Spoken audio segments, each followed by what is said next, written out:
하나님 말씀 신약성경 로마서 1장 20절부터 23절입니다. 로마서 1장 20절 신약성경 240쪽 로마서 1장 20절부터 23절까지 찾으신 분 아멘합니다. 다 같이 한 목소리로 하나님 말씀 받습니다. 창세로부터 그의 보이지 아니하는 것들 곧 그의 영원하신 능력과 신성이 그 만드신 만물에 분명히 보여 알게 되나니 그러므로 저희가 핑계치 못할지니라. 하나님을 알되 하나님으로 영화롭게도 아니하며 감사치도 아니하고 오히려 그 생각이 허망하여지며 미련한 마음이 어두워졌나니 스스로 지혜 있다 하나 우준하게 되어 썩어지지 아니하는 하나님의 영광을 썩어질 사람과 금수와 버러지 형상의 우상으로 바꾸었느니라. 아멘. 할렐루야. 주 예수의 은혜와 평강이 있을지어다. 우리가 기독교 신앙 가운데 첫 손을 꼽을 수 있는 하나님에 대해서 우리가 계속해서 말씀을 살피는데요. 하나님은 어떤 분인가? 하나님은 온 세상 만물 가운데 하나님이 살아계심을 드러낼 수밖에 없는 분이다 하는 그런 말씀을 드렸죠. 그래서 온 세상 만물, 특별히 우리 인간 존재는 하나님의 형상으로 지음받았기 때문에 하나님을 인정할 수밖에 없다. 물론 우리 인간이 죄에 빠져서 타락한 이성을 가진, 즉 죄성을 가진 자가 되었다 할지라도 하나님의 존재를 인정할 수밖에 없다. 그리고 하나님이 온 세상을 창조하셨고 창조하신 그 세상을 다스리신다 하는 것을 인정할 수밖에 없다는 것이죠. 왜? 하나님은 그의 신성과 권능을 만물에 새겨 놓으셨기 때문이죠. 그래서 어제 아침에도 우리가 하나님은 그의 영원하신 능력과 신성이 그 만드신 만물에 분명히 보여 알게 된다 하는 말씀을 살펴보았죠. 하나님이 계시냐 안 계시냐라고 사람들이 생각을 할 수는 있지만은 하나님이 없다고 하는 것은 불의로 진리를 막는 것과 같다 하는 것이죠. 그러니까 하나님은 따라서 합시다. 하나님은 분명히 계신다. 아멘. 하나님은 분명히 계셔서 그 누구도 핑계할 수가 없는데 그러면 하나님은 자신을 어떻게 우리들에게 알리시는가?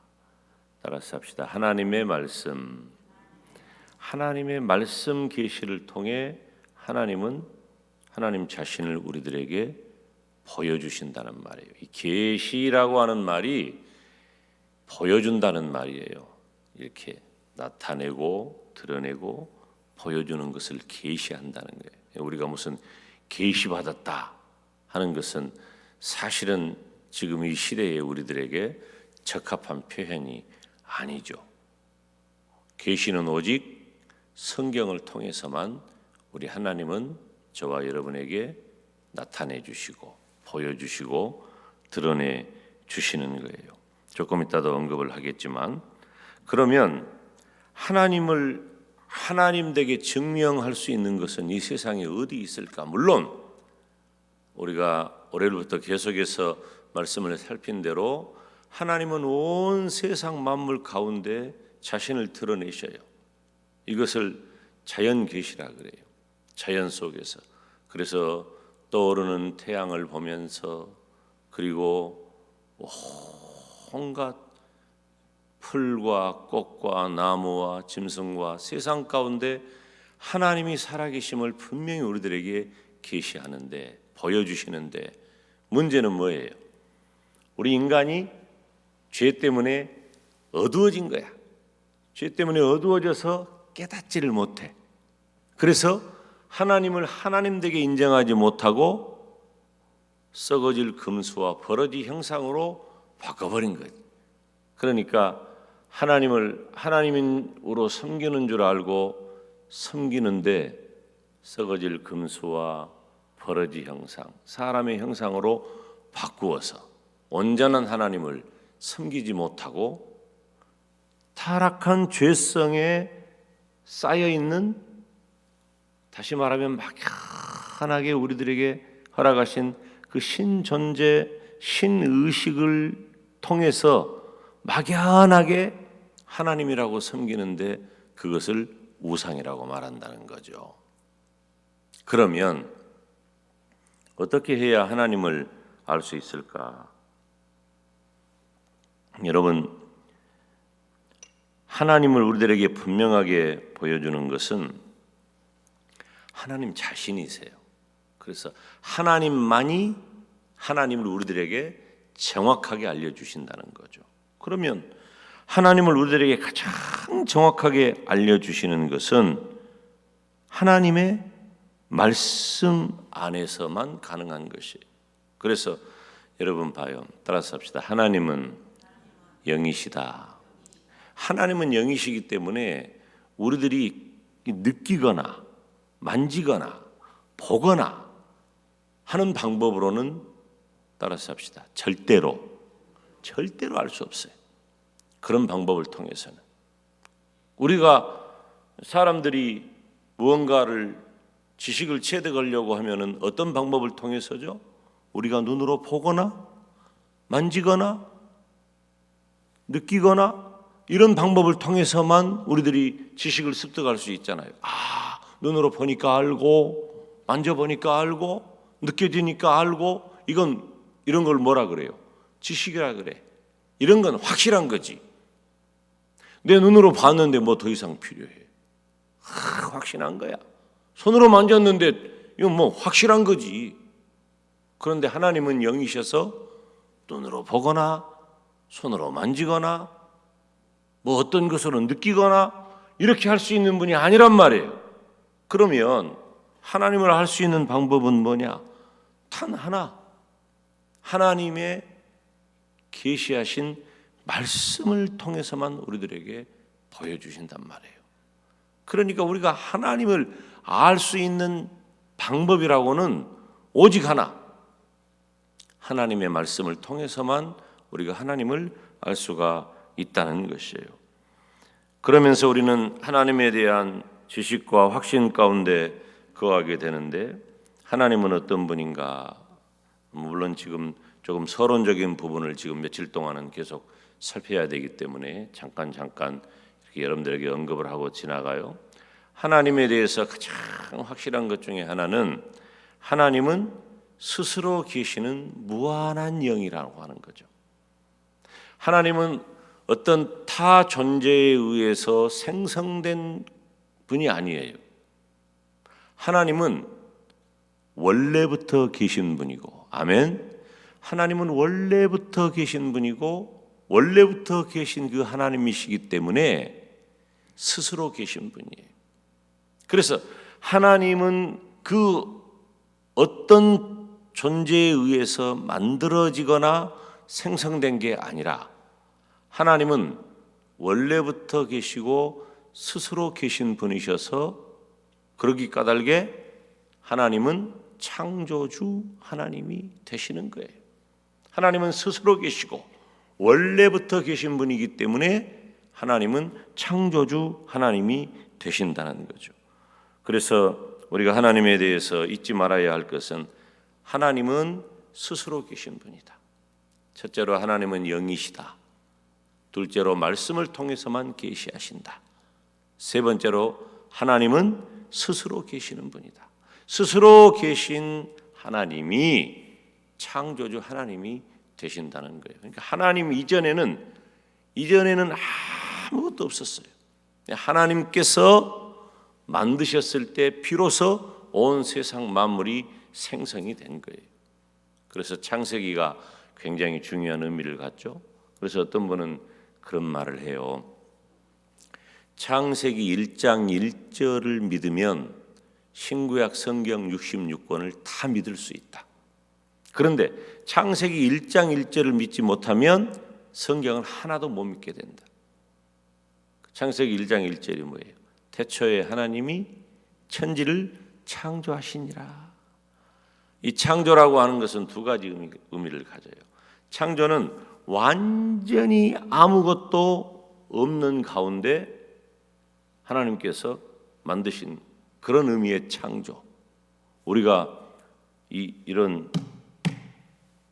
물건을 이 창조했다, 그런 표현을 간혹 쓰는 사람이 있는데 이건 창조가 아니에요.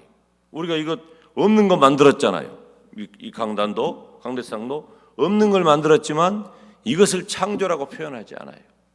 창조는 완전히 없는 것 가운데 만들어낸 거예요. 다시 말하면은 창세기 1장 2장에 기록하고 있는 게 바로 그런 내용이에요. 하나님께서 빛이 있으라 하시니 빛이 있었고, 이건 빛을 창조하신 거예요. 땅이 있으라고 하니까 땅이 있었고, 나무가 있으라고 하니까 나무가 있었고. 아멘. 이렇게 없는 중에 하나님이 만들어낸 것을 창조라고 하고, 또 있는 중에 만들어낸 것을 창조라고 하는 경우가 있어요. 무엇이냐면은 하나님이 만드신 그 흙을 통해서 빚으셔 가지고 생기를 불어 넣으시니까 그 무엇이 됐어요? 생명이 된지라. 그래서 우리 인간 존재가 됐단 말이에요. 그러니까 보세요. 원래 있는 흙을 가지고 사람을 만들었는데 이것을 무슨 행위라고 말한다고? 창조 행위라고 말한다고. 그러면 이 창조는 누구만 할 수 있느냐? 사람이 못해. 우리도 이런 거 만들었지 않느냐? 이걸 창조라고 사람들이 흔히 표현하는데 이건 창조가 아니에요. 이건 만든 거죠. 이건 창조는 뭐냐면 하나님만이 쓰실 수 있는 단어예요. 그러니까 아무것도 없는 상태에서 하나님이 만드셨든지, 혹은 하나님이 만드신 재료를 가지고 또 만드셨든지, 창조라고 하는 단어를 쓸 때에는 따라서 합시다. 오직 하나님만 하실 수 있는 행위를 창조라고 표현하는 것입니다. 그래서 하나님께서는 스스로 계시는 무한한 영이시기 때문에 창조가 가능한 것이다. 자, 그 다음에 네 번째로는 그리스도 안에서 하나님은 우리의 구속주가 되신다. 예수 그리스도를 통해서 저와 여러분을 구원해 주셔요. 앞으로 이런 부분들은 계속해서 우리가 살펴가야 할 부분이지만 서론적인 거니까 우리가 잠깐 언급을 하는 거예요. 예수 그리스도 안에서 하나님은 구속주가 되신다. 하나님이 저와 여러분을 구원하시잖아요. 여러분, 구원이 왜 중요하냐면 종교의 의미가 무엇이냐면은 구원에 있기 때문에 그래요. 종교의 의미는 죽음 이후를 분명하게 언급할 수 있어야 돼. 다시 말하면은 이 땅보다도 이 땅에 있는 것은 물론이지만은 내세에 대해서 분명하고 정확하게 말하지 않으면은 참 종교가 아니에요. 아니 목사님, 그러면 질문하잖아요. 아니 목사님, 저 불교도 말하고 도교도 말하고 다 전부 다 이 죽음 이후의 세계에 대해서 말하지 않은 종교가 없지요. 거의 다 말을 해요. 그런데 왜 기독교만 참 종교라고 합니까? 왜 기독교만 참 종교라고 할까요? 사람들이 말하는 어떤 피안의 세계라든지 죽음 이후에 다가오는 막연한 극락이라든지 이러한 모든 것들은 인간의 사유, 인간의 생각, 인간의 철학의 산물이지 실제적인 것은 아니기 때문에 그래요. 그런데 성경이 말하는 천국과 지옥은 실제적 공간이에요. 그렇게 까닭에 오직 죽음 이후의 세계를 말하는, 즉 참 구원에 대해서 말할 수 있는 유일한 종교는 오직 성경이고 오직 우리 기독교 신앙밖에 없다는 것이죠. 그래서 예수 그리스도 안에서 하나님은 저와 여러분의 구속주가 되셔요. 마지막으로 한 하나님으로서 새 위격을 가지신 삼위일체 하나님이시라는 거죠. 이건 굉장히 어려운 이야기이면서도 사실은 굉장히 쉬워요. 우리 한국 사람이 삼위일체 하나님을 이해하기가 굉장히 쉽습니다. 왜 쉬운가? 언어 때문에 그래요. 언어 때문에. 이 삼위일체라고 하는 단어를 설명하는 세계 각 나라의 모든 언어 가운데 우리가 말하는 삼위일체라고 하는 표현이 가장 적합해요. 삼위일체 하나님을 설명하는데, 그러니까 한 하나님으로서 세 위격을 가지신다는 거예요. 그러면 무슨 참 이걸 이해할 때 나중에 삼위일체에 대해서 설명할 기회가 자주 있겠지만은, 그러면은 몸은 하나인데 머리가 셋이라는 말이냐, 머리가 하나인데 몸이 세 개라는 말이냐, 뭐 다양하고 복잡하게 설명할 필요 없어요. 설명이 딱 간단해. 한 하나님으로서 세 위격, 삼위일체. 따라서 합시다. 하나님은 한 분이시다.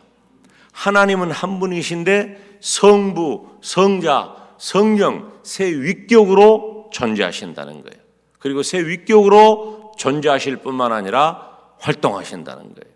그러니까 삼위일체라고 하는 표현이 삼위일체 하나님을 설명하는 가장 정확한 표현이라고 하는 것입니다. 사랑하는 여러분, 우리는 인간의 이성과 지식과 또 연구로 하나님에 대해서 살필 수 있어요. 그렇지만 그것만으로는 충분하지 못할 뿐만 아니라 그것으로는 할 수 없다는 거예요. 하나님은 어떤 분인가? 하나님은 오직 성경 계시, 하나님의 말씀을 통해서만 우리들에게 계시해 주셔요. 그래서 저와 여러분이 하나님의 말씀을 통해서 하나님을 만나시기를 주님의 이름으로 축원합니다. 그러면 시간이 이제 한 1분만 더 쓸게요. 시간이 좀 지났지만은 지금 우리 기독교 신앙을 알지 못하는 사람들이 어리석음 가운데 빠지는 것은 바로 타락한 이성이기 때문에 하나님을 하나님으로 온전히 알지 못해서 사람과 썩어질 금수와 버러지 형상으로 바꿔버렸고, 또 하나는 악의적으로 우리 기독교 신앙을 근거로 했지만 악의적으로 하나님을 섬기지 못하는 집단이 있는데 그들이 바로 사이비 이단이라고 하는 거예요. 그러면 우리는 온전한 예수님을 믿고 하나님의 말씀 계시를 통해서 우리가 하나님을 섬기는 믿음의 사람이잖아요. 참 믿음의 사람이에요. 아직도 타락한 이성이어서 하나님을 깨닫지 못한 사람들에게는 기회가 있어. 그들이 예수 그리스도를 나의 구주, 나의 하나님으로 받아들이는 기회가 있단 말이에요. 그런데 우리 기독교 신앙을 변질시켜 가지고 악의적으로 하나님을 떠난 자들, 즉 사이비 이단자들에게는 기회가 없는 거예요. 물론 그들이 회개하고 돌아오면 어떨 것이, 그건 두말할 것도 없죠. 회개하고 돌아오면 하나님께서 회개하고 돌아오는 이들을 맞아주시지. 그렇지만 그들이 사이비 이단 가운데서 고집하고 있는 한 그들에게는 기회가 없다는 거예요. 그래서 저와 여러분들에게 필요로 하는 전도의 기회는 어디에 있느냐? 1차적으로 예수님을 모르는 이들, 예수님을 믿지 않는 이들에게 있는 거예요. 제가 사이비 이단의 무서움에 대해서 잠깐 경고하기 위해서 이 말씀을 드리는 거예요. 우리들이 미혹에 빠질 수가 있어. 우리가 이렇게 새벽에 나오고 새벽에 나와서 열심히 믿음 생활을 하려고 하는 사람들이 자칫 침륜에 빠질 수가 있다는 거예요. 우리들은 믿음을 견고히 하기 위해서 가장 확실하게 해야 할 것은 말씀 중심의 신앙이에요. 그러면 이 말씀 중심의 신앙, 말씀 계시의 신앙은 어디에서 나오느냐? 저와 여러분은 대한예수교장로의 영광대교회 성도들이잖아요. 대한예수교장로의 영광대교회 성도들은 하나님의 말씀을 어떻게 받느냐? 하나님의 말씀인 성경을 하나님이 우리 영광대교의 목사로 세우신 주의 종을 통해서 전해지는 말씀으로 하나님을 깨닫고 하나님을 배우고 하나님을 신앙하는 거예요. 그래서 주의 종들이 하나님의 말씀을 준비할 때, 하나님의 말씀을 전할 때 정말로 두렵고 떨림으로 강단에 오르는 이유가 바로 거기에 있다는 거예요. 사랑하는 여러분, 오늘 하루도 저와 여러분을 창조하시고 구속하시고 지금도 보존하시는 그 하나님을 하나님의 말씀 안에서 온전히 신앙하는 복된 하루가 되시기를 바라고, 그 어떤 사이비 이단 가운데서도 미혹당하지 아니하고 침륜당하지 아니하는 영적으로 깨끗한 신부와 같은, 세마포 옷 입은 신부와 같은 우리 영광대교의 성도가 되시기를 주님의 이름으로 축원합니다. 기도하겠습니다. 거룩하신 아버지 하나님, 오늘 또 저희들에게 새벽을 깨워서 하나님 앞에 나와 기도할 수 있도록 은혜 주신 것을 감사합니다.